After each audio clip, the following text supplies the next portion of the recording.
Hey everybody, welcome to more Drawin and John. Long time no see, but it seems like every time is long time no see, so I guess that's kind of how we do it.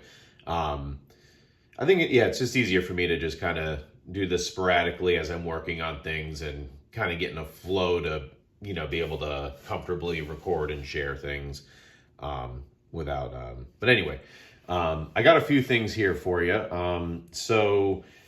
Today we're going to be working on a series of drawings that I'm doing for a zine that I'm desperately trying to get printed before the Charleston Zine Fest on August 4th from 11 a.m. to 7 p.m. at the Halsey Institute in Charleston, South Carolina. So if you are in Charleston on the weekend of August 4th, please come down, and there will be lots and lots of vendors there. I'll be there. I'll have original artwork for sale. I'll have copies of Gut and Ghost for sale, and right now I'm working on two new zines. One I already have pretty much formatted and ready to go. I might switch out a couple of things here and there. I'm doing a portrait zine, so let me take the camera off. It'll be easier for you all to see. But these are from the portrait fest or portrait competition I did in what was it? Lakeland? No, Lake City. Lake City, South Carolina. But that was round one, and then that was round two. I got eliminated in round two, but it was overall a wonderful time and a good time drawing from life. Oh, can't see that. But yeah, now I'm working on a series of drawings based on a Frank Miller pose from The Dark Knight Returns from the book Dark Knight Triumphant. I think it's book 2. I'll flash the image up on the screen here so you can see a little bit of this with context, but basically, I'm doing different characters in that pose. So we have the Decimator from Ed Piskor's Red Room. We have Master Blaster from Mad Max 3 Beyond Thunderdome. We have RoboCop from RoboCop. Sonic the Hedgehog from Sega. Tetsuo from Akira. Popeye the Sailor Man.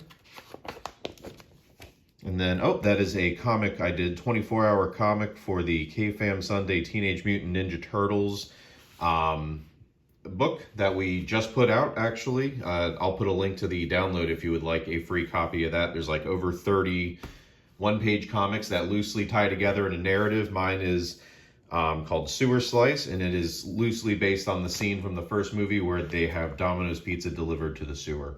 But anyway, on with the show. We have Donald Trump. We have Joe Biden. We have the Megazord. We have Johnny Sacco and his flying robot, the giant robot. We have Ava Unit 01 from Neon Genesis Evangelion. And we have Concrete from the Paul Chadwick's Concrete. Jim Ruggs' Street Angel. Gohan and Carrie Kelly from Dark Knight Returns. And I have one more to do, which is what I will be working on today. And before I do that, if you would like to skip ahead to the drawing, feel free to do so. And if you would like a copy of Gut and Ghost and can't make it out to the Charleston Zine Fest, you can check the link in the description of this video. Buy it directly from my Shopify. But I also wanted to do a quick commercial break for like other artists here that I got some stuff in the mail from recently.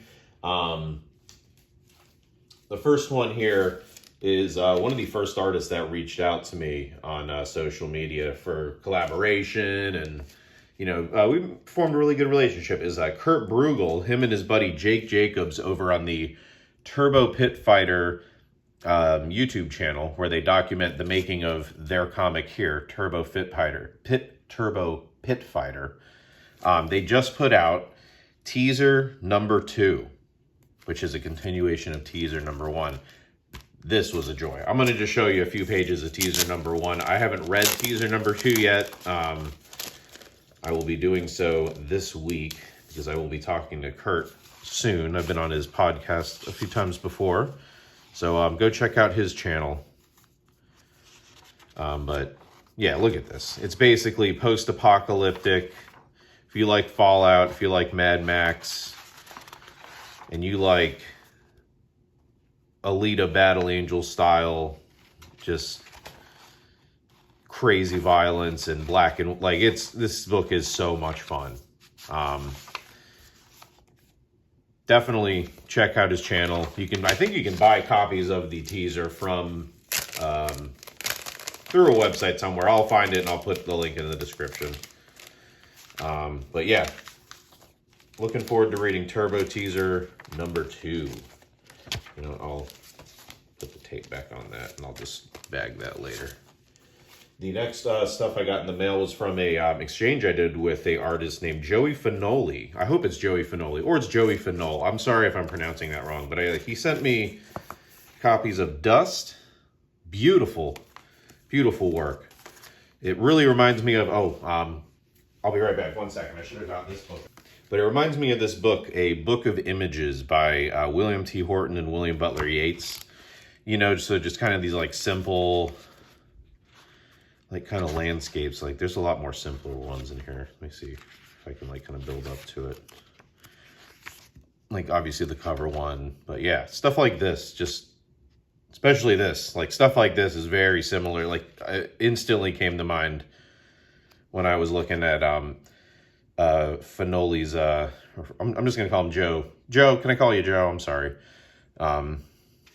When I was looking at his work on Instagram, and it's the same thing in Dust here. I mean, like, there's a lot of the William T. Horton stuff in this work. This is amazing. So check him out. Go order a copy of Dust. I don't know if he has them in print still. He's got something in print. He also sent me a copy of Hank the Artist, which is an original comic about a character named Hank the Artist. And it is fun. It is quiet and contemplative, and it's also kind of goofy. It's everything I love about a comic. It's also very weird. And look at these rock details too. I mean, it's very Jeff Darrow, you know, Mobius obviously with the, which is like great. I love it. It's everything I love. He's also got stickers, but who else do we got here? Oh, Cooper and Park Lytle. Yeah, Cooper Lytle over on Instagram. He's great. He sent me a copy of his comic, Rat and Worm. Very cute. Very well done. I love, like, look at this face. This is great. I love this. Love the line work on here. It's not rushed. It's very deliberate, but there's still that, like, you know,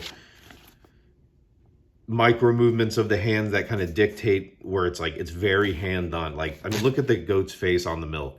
It's so good. But yeah, Cooper Lytle over on Instagram. Check him out. He's great. And then lastly, I have got a few things from I got Jeremy Hyler's latest Batman, Rain. Very good. Very fun. I also got, you know, nice wordless Batman comic. Again, Snow is the same way. Like he should be doing like Batman black and white. Like, I don't know. They should be for sure in that, something like that. Always My Father, very good. And then he also has Prince available. So go check out Jeremy's comics and his art. Check these guys out on Instagram. I'll put all their links in the description. And now, after 10 minutes nearly of Jawin and promotion, we're going to get to drawing. Like I said, we're doing the Frank Miller pose today. I got my reference pulled up on my computer here, and we're ready to rock and roll. All right. Pencil.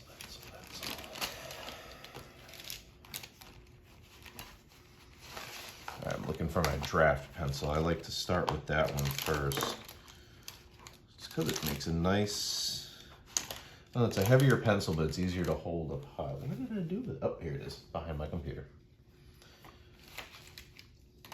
And then my eraser back there too. No, eraser's got to be in here. Always have your eraser at hand. Like there's my black eraser. I don't know why I like that one. I think it erases better than the other eraser I have, but probably the other eraser I have is bad. It's probably not a very good eraser. I didn't get myself water. Well, that's okay. All right.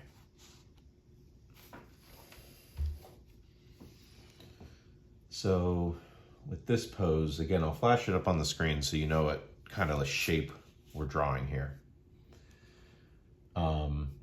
One of the things I love about this pose is like, there's very much,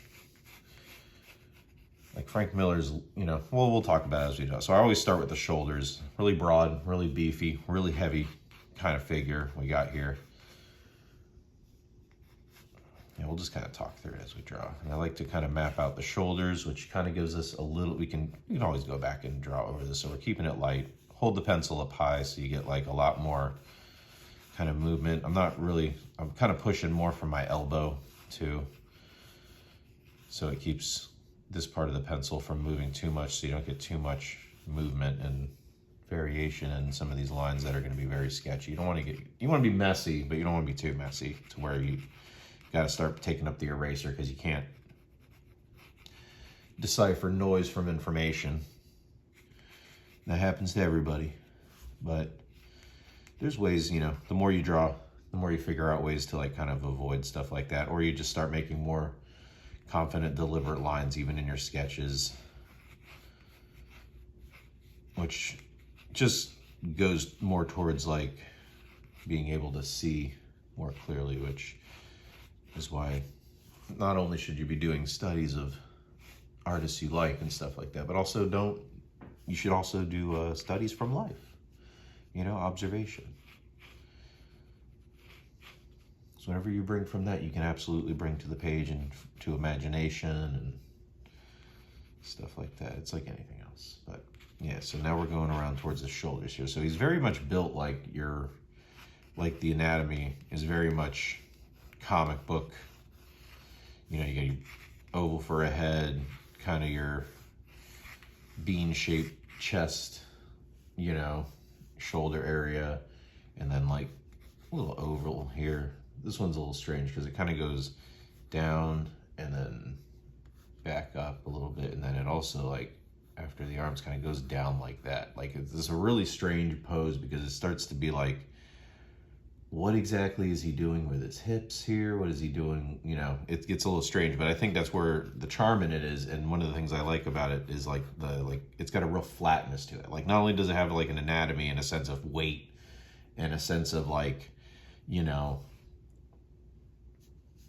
not realness, definitely not that, because it's absolutely a cartoonish,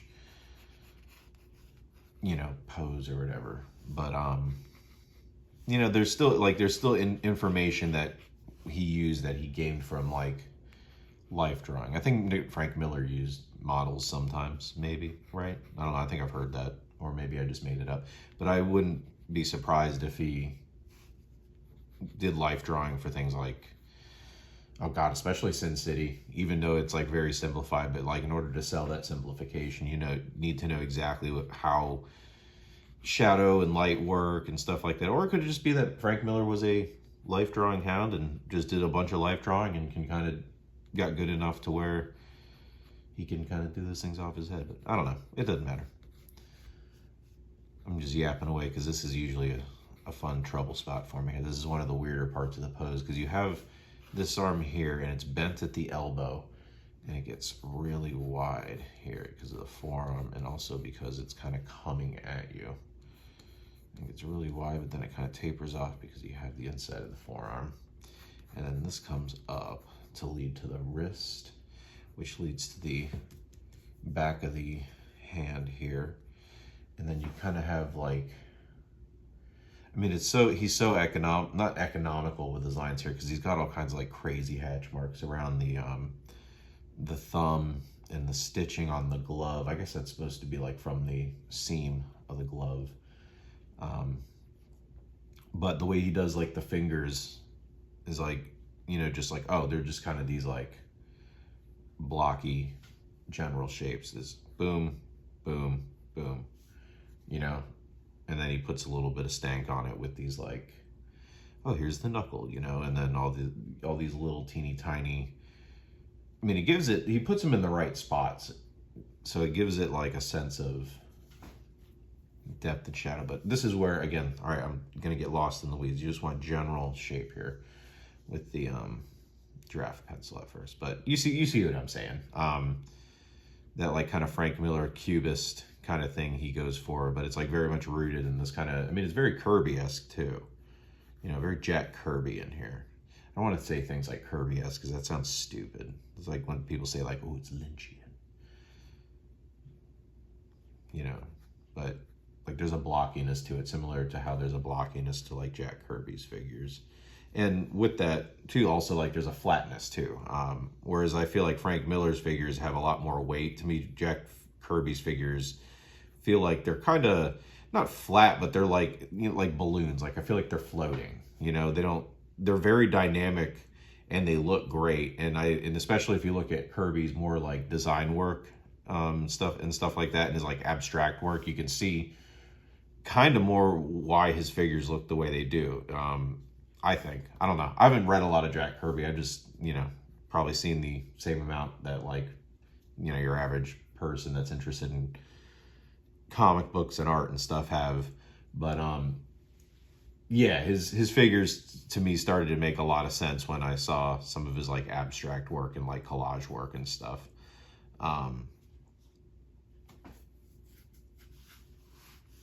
But the difference between, like I said, Kirby and Miller here, I think, is that like, at least with this pose, that we're only talking in context of this pose, I think, when I mentioned Miller. So, I mean, unless I say something else, but whatever. Argue about it in the comments. That's good for engagement. Hopefully I'll say something wild enough that people are like, what the hell? But, yeah, at least in this pose, the difference between Kirby and Miller is like there does feel like there's a sense of weight to this pose. And that comes a lot from like Miller's line work and the inclusion of the wrinkles on the suit and like all these like little tiny details that work towards indicating, what do you call it? Not, I guess form, but like the contour of the form. Like they all follow the direction they're supposed to follow. There's not really a misplaced line anywhere. They're put in the right spot, certainly. They're not overly done, even though like if you look at those things isolated, they do get a little bit like tangled up and like weedy. But I think, again, I think it's part of the charm of Miller is he's got this kind of messy aesthetic. I always like to think about him as if Mobius was like, just went on an absolute like bender and just started drinking hard liquor. Instead of, I think Mobius just liked to smoke marijuana. Which I think is, yeah, to me, that's what another thing that characterizes Miller work is. I see Mobius in it a lot too. And it's with this line work and weight distribution, but it's like, again, if he drew all of them when he was like a functioning alcoholic and like stone cold drunk, you know, which, you know, not to say anything bad about Frank Miller, because I love Frank Miller. And I guess he's come out the other side of that, but that was kind of his thing for a little bit, I guess. I don't know how, you know, maybe not he was a stone cold drunk. Again, now I'm saying something bad about somebody accidentally, and that's not what I'm trying to do. I'm just trying to describe the artwork as I see it. I'm not saying anything bad about the man's character. All right, so this hand is tricky. This is another one of those Frank Millerisms that's like, I don't know how this works, but by the time you get to the end of this finger and start putting in the second finger, this hand absolutely works. This is one of my favorite hands I've ever drawn, and I'm glad I got to draw it 16 times now. This will be my 16th time drawing it, and then I got to draw it once more for an author photo. And then, what do you call it? Once more for the, I'm going to do a figure, like a blank figure like this on the back of the zine with all these poses. So people can draw their own on top of, you know, on the back of the zine that they purchase. I thought that would be a fun interactive way to do it, and then have them like email me or, you know, send me a picture of on Instagram or something of what they came up with or who they drew on it, or if they created their own character, you know, whatever it is. I just want people's drawings on it. I think that would be really sick and interactive. All right, this will be fun. I made this one like extra beefy, but yeah, this needs to be way closer. Let's See, this hand gets tricky for me. It's one of those things where it's very much, because you want to follow a certain anatomy, but it also doesn't make an incredible amount of sense. But it's, I think really what you got to do is just kind of follow these shapes, and it helps to follow the contours of them too. So he's got like the seam of the glove going up here. That's the glove right there. That kind of comes out right there. That's the LB bone. And that's got some hatch marks coming in there. And boom, boom. And then the shoulders probably like that. Okay, we'll make them absolutely huge. So yeah, I haven't revealed who we're drawing here, although I might have hinted at who we're drawing here with some of the talk. I haven't pulled up my reference for that picture yet, so let me do that while we're jawing a little bit. Let's find a good picture of our boy.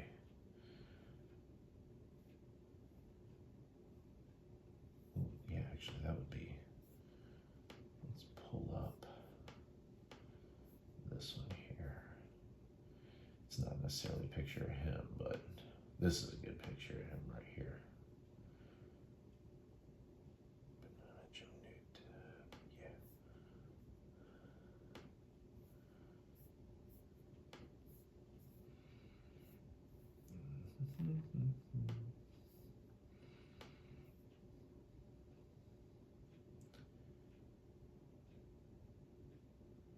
Oh yeah, that would be fun if I did it in kind of a reverse thing. Oh, that would be interesting. Ooh. Yeah, we might do that. Okay, that would be fun. Okay. Yep. I see now what I might do. Ooh, this is going to be fun. Let's hit this again, and then let's hit this again. Okay, sorry guys. I should have done my research ahead of time here, but I did not do that. I was more concerned with selling you guys comic books. Sorry. I am going to start doing better at putting bookmark tabs or whatever in the description, so you can skip past my, what do you call it, preamble at the beginning. Get right to the drawing if that's what you're interested in. But hey man, gotta pay for these drawing supplies somehow, you know? Gotta pay for these printing costs somehow. And when I get this book ready, I'll make sure I come right back here and show it off. But if you are in Charleston on August 4th, come to the, what was it? The Halsey Institute for the Charleston Annual Zine Fest. 6th Annual Zine Fest. Very excited about that. There'll be lots of good artists there. I've seen them reposting some of their vendors that are going to be there. Very exciting. Found some artists in South Carolina I didn't even know existed because of that. So I'm really happy about that, and I'm hoping that I'll be able to check out some artists while I'm there too. Maybe either do an exchange or purchase some stuff, you know.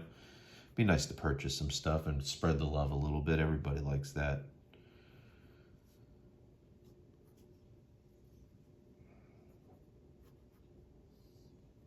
Get that in there. Yeah, and then this hand is that big, and then we can make this hand even a little bit bigger.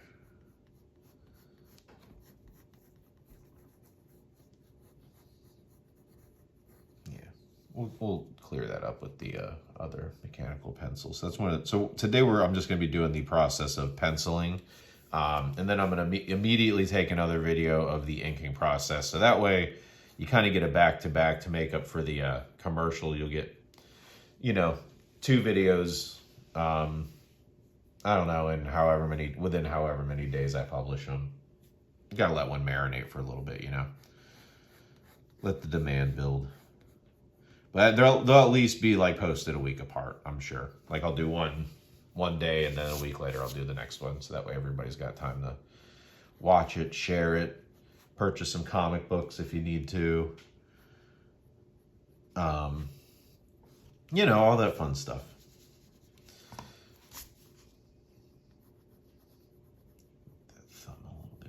since the hand's bigger. And that goes down like so.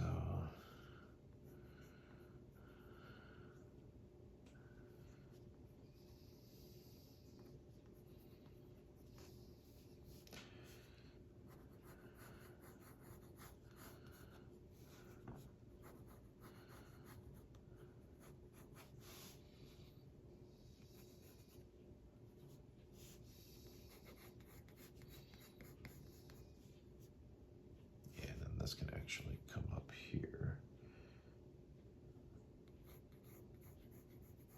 which is good because that's perfect for that there. That's perfect there.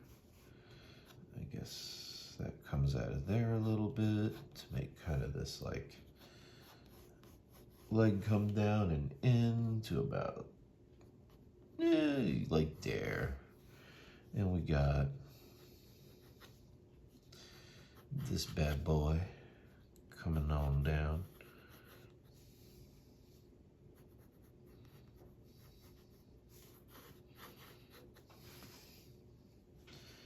And then this leg, this one's fun because this one, again, this is one where you kind of have to just look at the shape that it's making and then kind of sketch it. So you have, he draws these knees like so big. I feel like you can get away with drawing them a little bit smaller. I kind of have been. And then in the case of some of the characters that are actually not beefy, I've had to draw them a little bit smaller.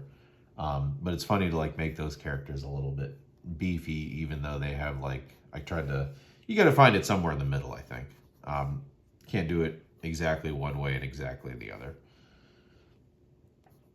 So you give Street Angel some muscles, or you give Gohan some like big arms kind of that you can see through his like baggy sleeves, which kind of looked better, I'll be honest, than like whatever baggy sleeves I was drawing, which is kind of what informed that one at least. And then actually this doesn't come nearly as down there. That's a little big. Yeah, that's what it is. I'm gonna fix that too.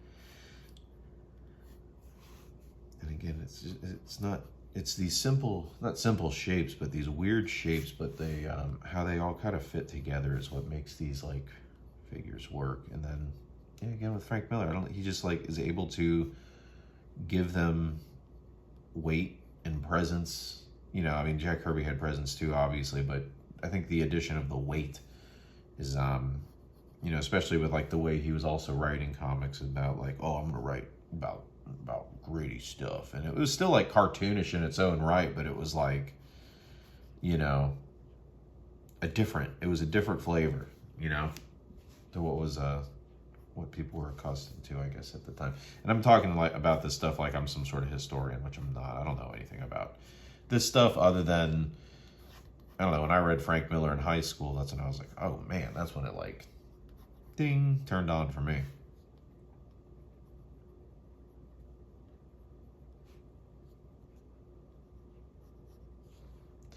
I think I had like just read The Dark Knight Returns right before the Sin City movie came out. Like I went to, I might be wrong about the year. I might be wrong about the Sin City thing, but I went to if I'm wrong about the Sin City thing and Sin City came out beforehand, then this story's completely wrong and I'm misremembering it. But the way I remember it, without fact checking when Sin City came out, because Sin City might have been when I first heard of Frank Miller when that movie was going. I was like, what is this? But I feel like I wouldn't have seen that movie or thought it was a big deal if I didn't know who Frank Miller was. Because I feel like that was half the reason I went to see it. I was like, oh man, it's Frank Miller. Which like movies are always like kind of my major entry point into most of this stuff anyway. But I did read a decent amount of comics as a kid. Just whatever I can get my hands on, but whatever I was talking about. All right, so Got some facial features we got sketch in here. So we'll be going back and forth between the 0.7 millimeter and the 2 millimeter draft pencil here. We still want to approach it like the same with basic shapes. And did I leave my, yes. Get that so we don't try to avoid smearing the graphite as much as possible. Although this has a bunch of graphite on top of it, whatever. All right, so we got, so his nose kind of goes one way and then that's awesome.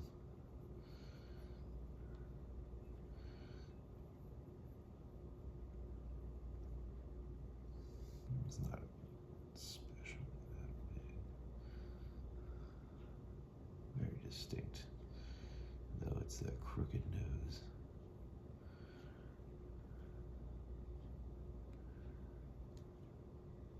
This actually becomes midline right here, and then it veers more towards the right. So that's something we'll clarify. Maybe we will just start with the, we'll start with the eyes here actually.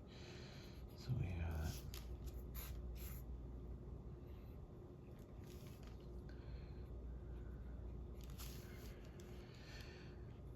all right, so the last couple of times I've drawn an actual portrait of somebody on here, it took me a couple of tries to get it 100% right.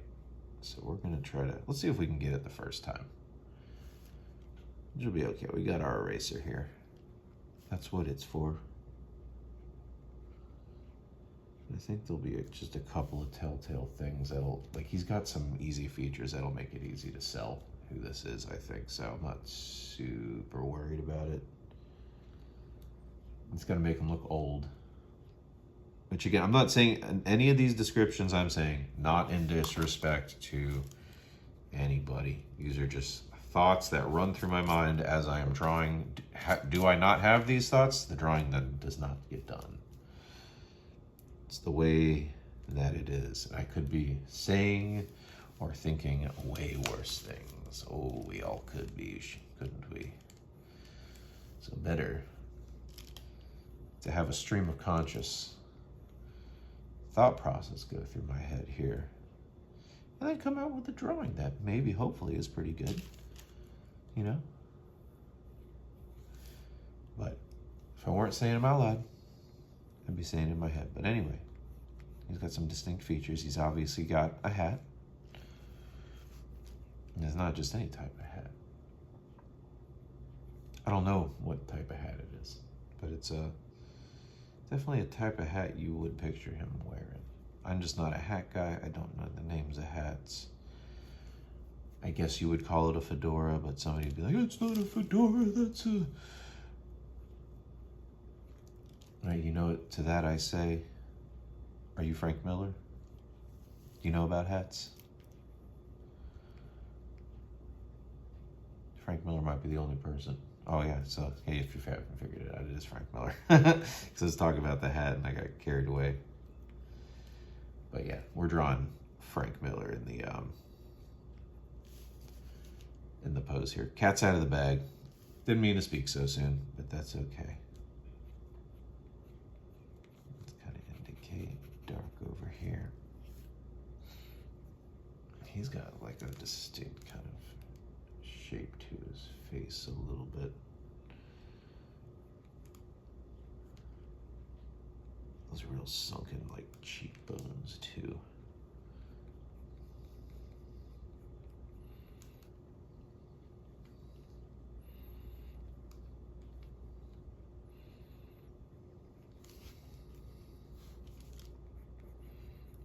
So we just want to kind of get a basic shape in here.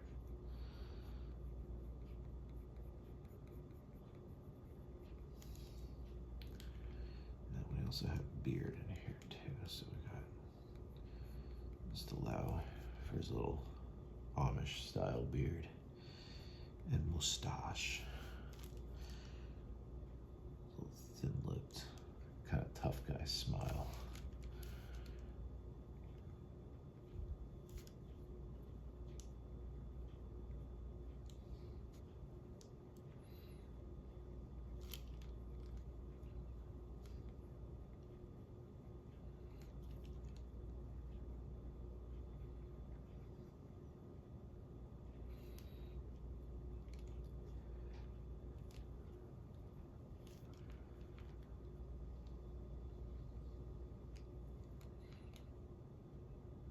it does kind of cross midline.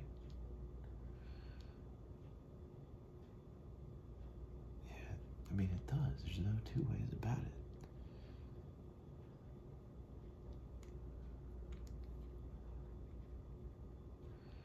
And then nostrils right here. See, so far this is not looking like him. I am aware of that. We're in what I call a wrestling match. What we in the hills here, we in the Carolinas here, call it a wrestling match. And you get down to wrestling and the graphite and on the Bristol board mat. Well, you know how it is. Come on now. I don't gotta finish that metaphor. We all know how it is. And I'm kind of just out of dumb stuff to say. That's really how it is. Again, like kind of what we want to do. Similar to what we were doing before is like maybe block in some of these shapes. Figure out exactly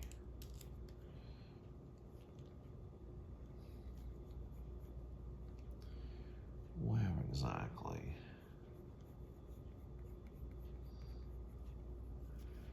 We'll get it though. We're gonna get there. I mean, there's no denying we won't get, or that we will get there. I'm not stopping. You know, I'm not gonna be like, time to go lay down. Time to go lay down. I can't do it. You know, I'm not gonna be doing that. If I can't get it, the only thing I might do is just be like, you know what? We've had enough here today. This was a good drawing and John, and blah-de-blah-de-blah. We're gonna see how we can fix this next time. And then I would take out a different drawing, and I would work on that drawing, or I'd work on that idea. You know? Always try to be productive, even if you gotta step. There's nothing wrong with stepping away from something. That's not what I meant when I was doing the, I quit. You know? Gotta have something else to go work on, even if it's like house chores. Sometimes doing house chores is the perfect time when you've had enough drawing. It's like, you know what? I haven't had any house chores because I've had a lot of drawing, and now I've had enough drawing. And now I need some house chores. Now I need to go mow the lawn, which I actually do need to do. Now I need to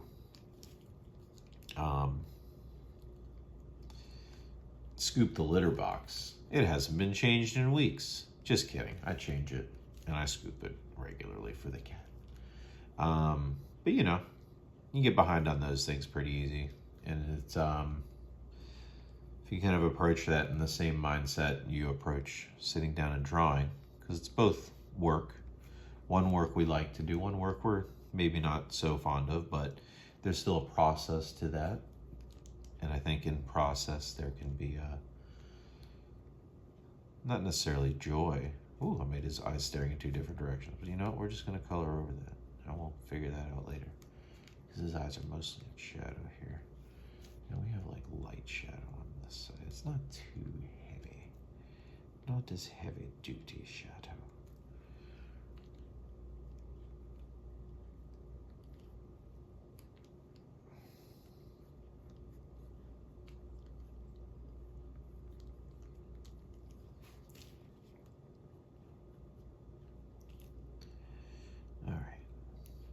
So it kind of looks like the Crypt Keeper, and that's good, I guess.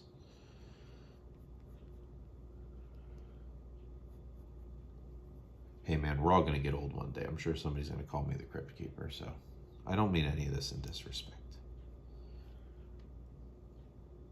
Again, I love Frank Miller. Oh yeah, I was telling the story of when I first read Frank Miller, but yeah. I feel like this was before Sin City came out. I was in 10th grade.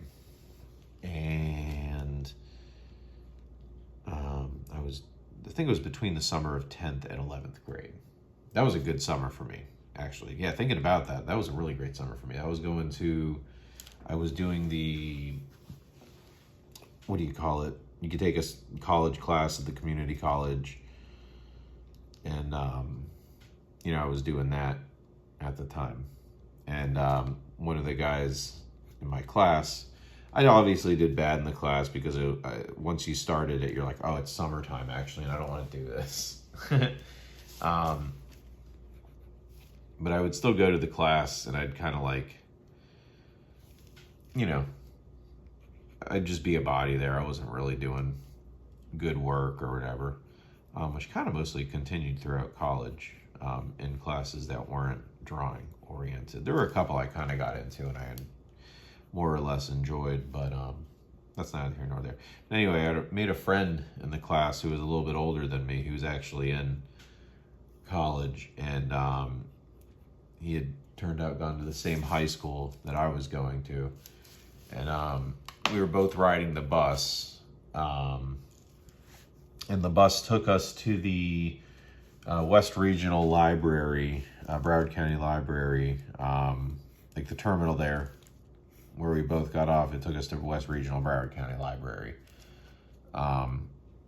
So after class, we would take the bus over to the library, and he was like, he was really into comics, and I had no idea you could even get comics at the library. I was like, whoa, this is cool as heck.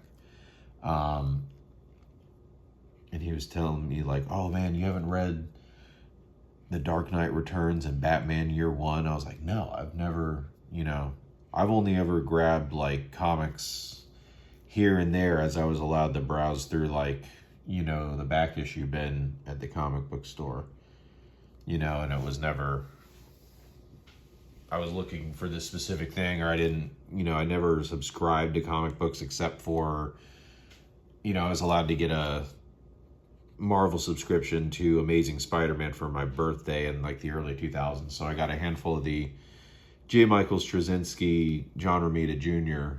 run sent directly to my house, which is pretty cool. But I never like had a box at a comic book store. That was something I'd never heard about until that was something, in college or whatever. But whatever.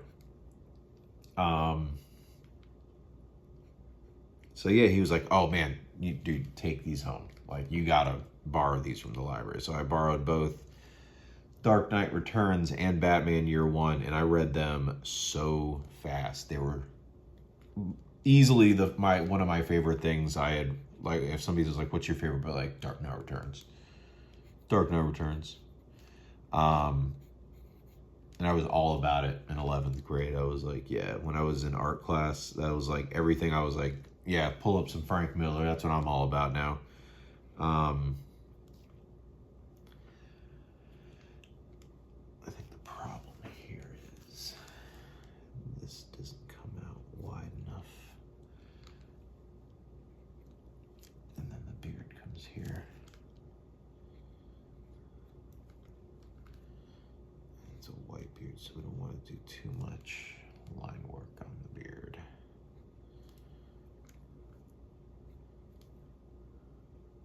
The hope is a lot of this will get kind of cleaned up.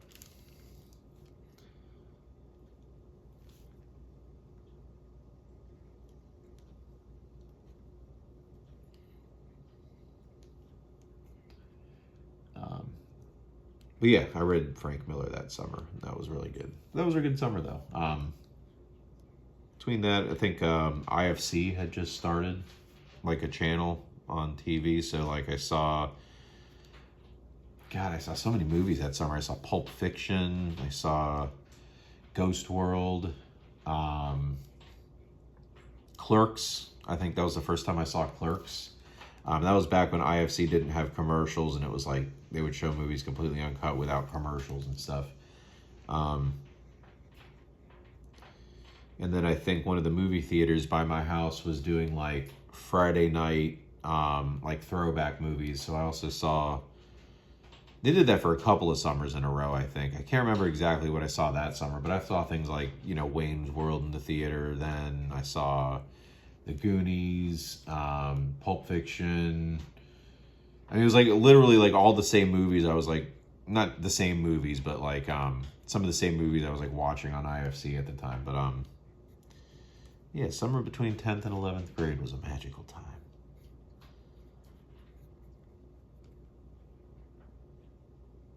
This still looks like nothing like him. Let's start over. We'll get a little tighter here.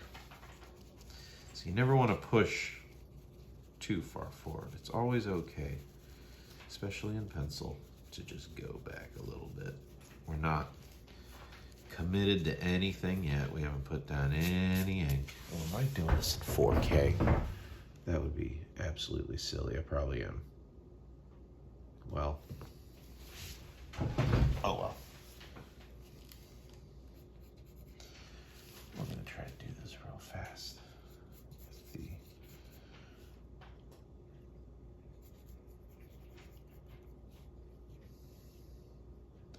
he's got kind of a pointy face too, a little bit like that, and it comes up, and then a big old ear here. He's got a big old ear, about like right there, and then that thing come down like that, and then like that. Okay. All right, yeah, we're gonna get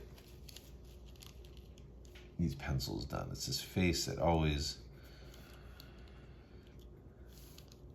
every time I've done one on a real life person, I've had to do at least one redraw of the face. But yeah, this is such a strangely laid out face. Like his nose does crook to the right there, so it's gonna look a little wonky. I feel like that'll be like a distinct thing about the face, you know? But I will say, when I think of Frank Miller, I don't automatically think of like crooked nose. Not that I'm just like noticing it now, because he's a pretty distinct looking guy.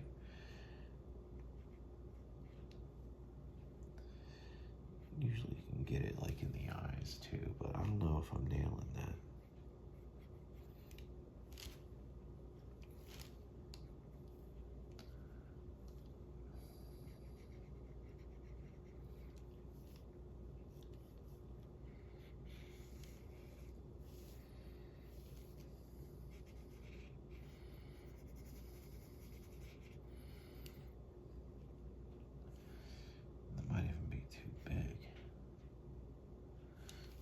Too big. Can I use this? Is this going to be okay? Alright, spreading graphite all over here. All right. Let's see, how big are we going? Not incredibly close to there.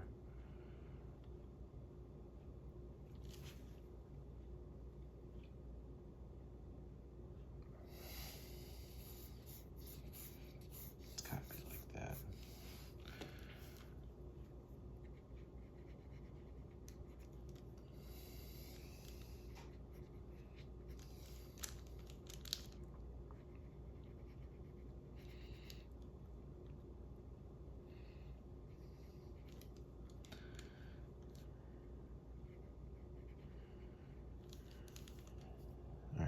I'm more satisfied with that so far. And then this just approaches halfway mark, yeah. That's better. And then he's got that kind of dark right there. So you can kind of just hatch that in a little bit. And then kind of a sharp, it's not just these minor kind of sharp details.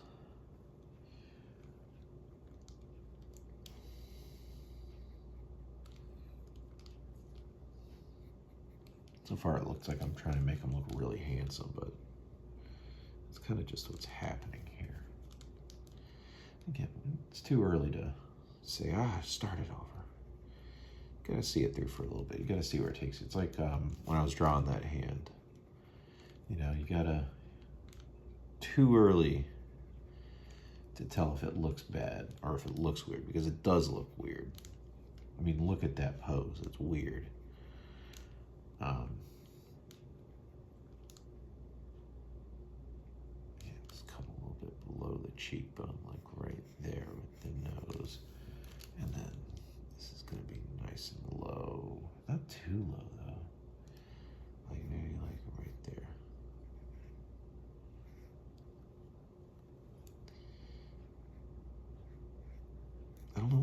making him look like he's smart, like he's doing like a smirk type thing, but it's more just like follows the contours of his face, you know? If that makes sense. I don't know. It doesn't make sense.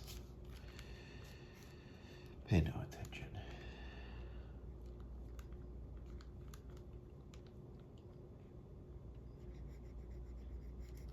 Makes more sense to come down to there at least.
You know, it's funny. It's like Frank Miller looks like a Frank Miller drawing.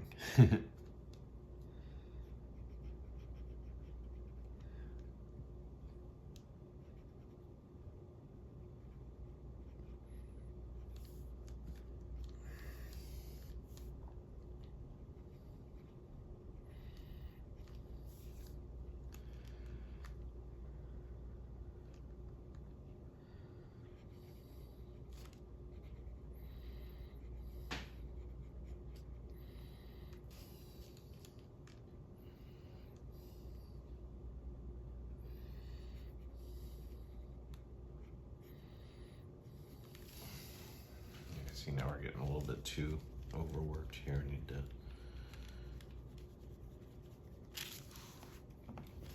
figure this out. It's this nose.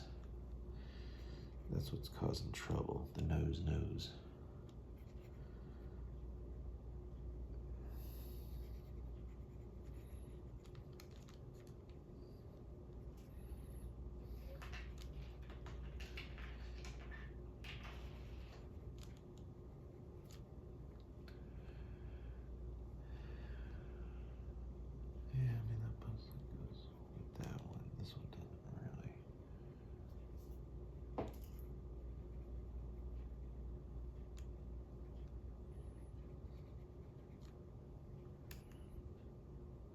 Yeah, his nose like just goes in one direction here. That's crazy.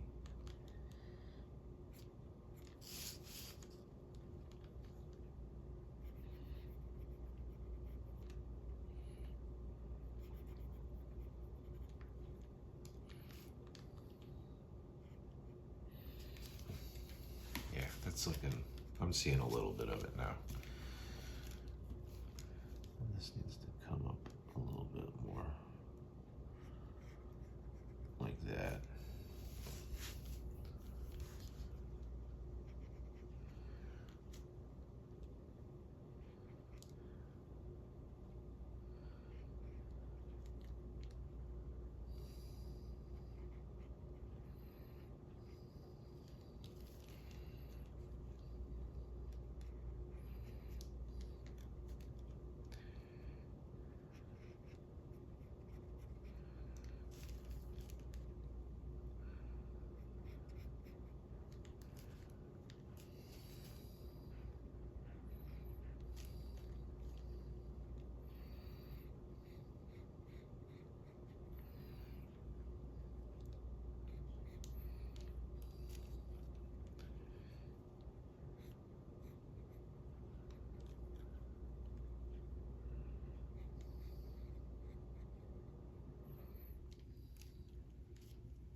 Yeah, it's looking a little more like him.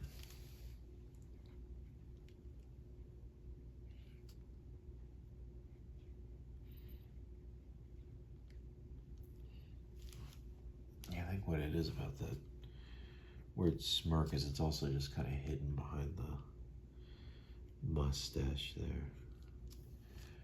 And we also have this kind of receding in the shadow here, so it's a mixture of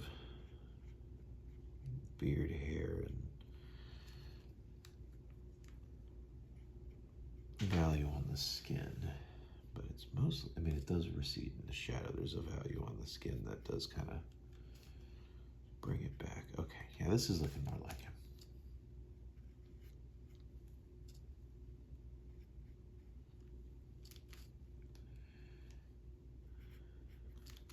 Oh yeah, this, I think the approach I'm thinking of is gonna work. So we'll get this body sketched out. I got a good reference for that. And I think to make this one really distinct, I got a good idea for how I want to make that happen too. So, yeah. All right, that's looking more or less like Frank Miller. Probably the eyes are more sunken.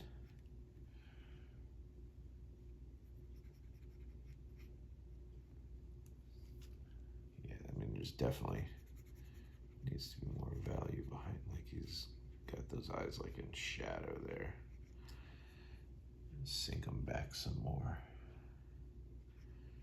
And have that come out of there and maybe just like some line work like that. Oh yeah, that's gonna be the distinction there. It's always the eyes. All right, so we got him in that there. We got Marv. All right, we're gonna do this Marv style. So I think what I'm gonna do is I'm gonna make the body of the figure white. I'm gonna do the color scheme on this Marv drawing here.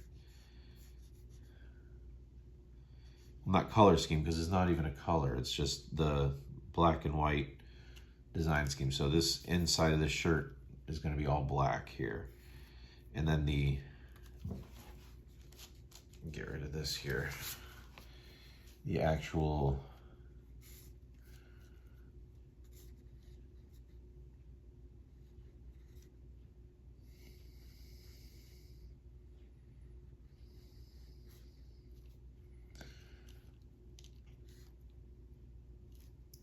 so we'll figure this out.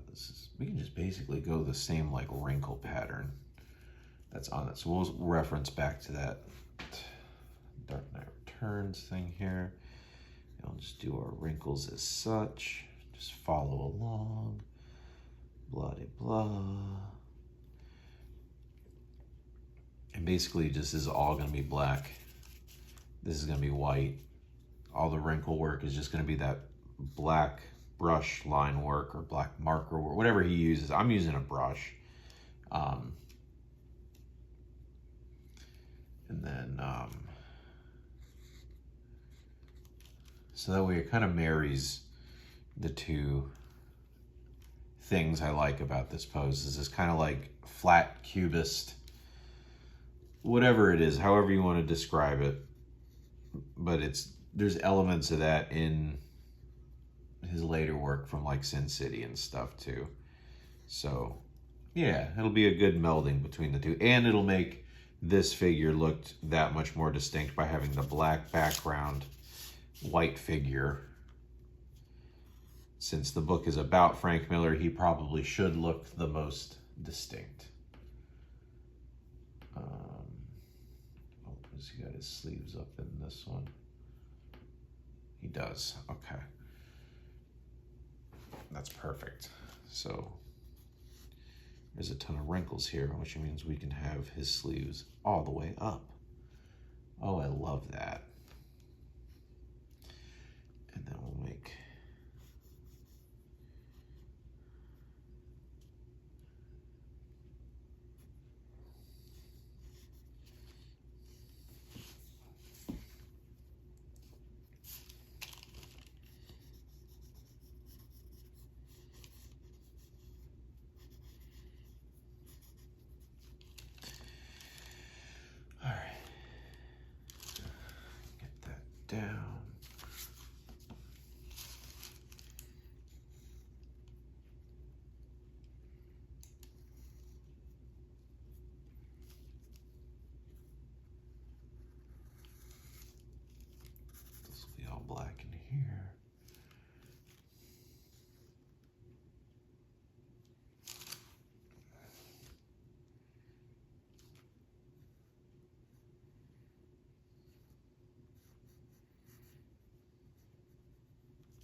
mostly just want to sketch out just like where these features are going to be, and then the brush is what's going to do a lot, pretty much all of the heavy lifting on how these marks are going to look and stuff.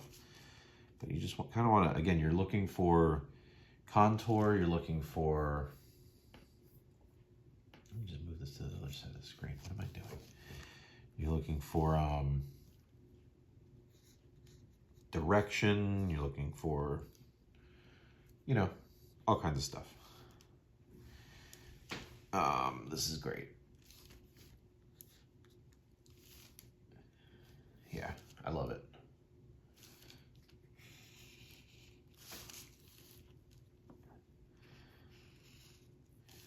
That's like the perfect shape for that.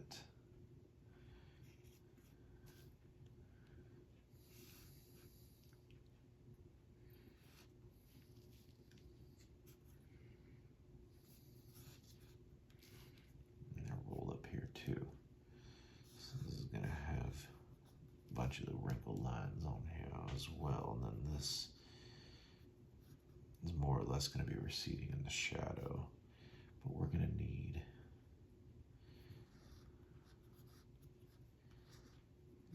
that's kind of the pattern here. You need it kind of going out and like it's going that way and that way. Like it's a squeeze kind of pattern. You can even do that a little bit right here too, but this works better here. And I'll make that all dark down here. And then this is, it's like that. And then there's another one, Marv is standing and walking.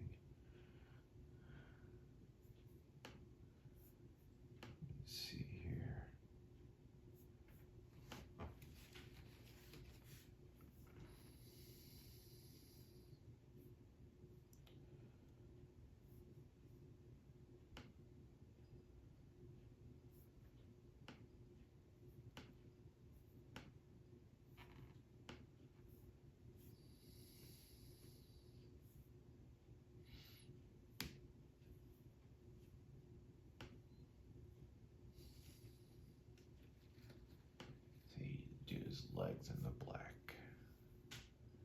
Okay, open a new tab. That'll work. Okay.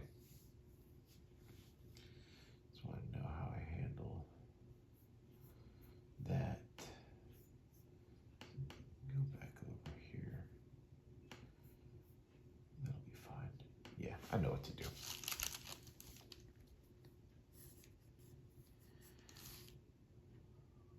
This will be like just like how I did the pants on the presidents.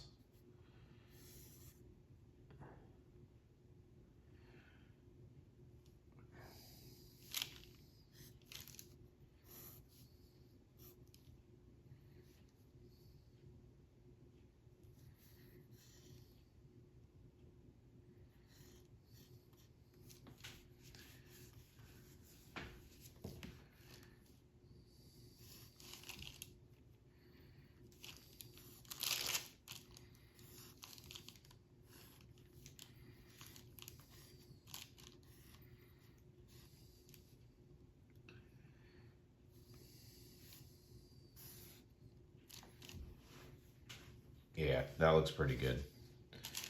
And then that should be enough to dive right in with the ink. So yeah, that's pretty much the pencil process. Stay tuned. Within a week, I will have the ink process up. I'm going to film that directly after this. Thank you for stopping by again.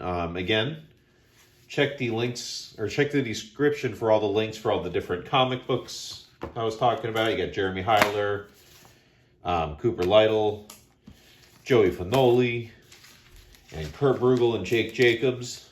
And of course, Gut and Ghost. And keep an eye out for the zine drop for the After Frank Miller fan tribute zine that I'm putting together for myself. And Charleston Zine Fest, August 4th. Please come out. Charleston, South Carolina. Thanks for stopping by.